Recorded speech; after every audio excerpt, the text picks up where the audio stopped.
Nel leggendario Cagliari dello scudetto stagione sportiva 1969-70 c'era anche un veneziano, Mario Brugnera.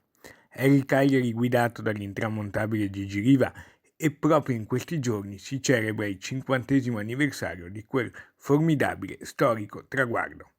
Mario Brugnera, partito dalle giovanili del Nettuno Lido per arrivare allo scudetto in Sardegna, terra dove continua a vivere e che non ha più abbandonato anche dopo aver concluso l'attività agonistica. L'unica cosa dello scudetto che mi ricordo è la partita contro la Juve, quando stavamo perdendo 2-1 contro la Juve, che poi lo bello a 15 minuti dalla fine ci ha fischiato un rigore per il Cagliari, l'ha battuto Gigi Riva e ha fatto gol. Abbiamo fatto 2-2 e da lì ci siamo accorti che abbiamo vinto, insomma, ci siamo messi il 90%, lo scudetto in tasca. Indimenticabile la partita dello scudetto per uno che ha sempre avuto la maglia del Cagliari come una seconda pelle, disputando 400 partite e segnando 42 gol. La partita decisiva in casa col Bari,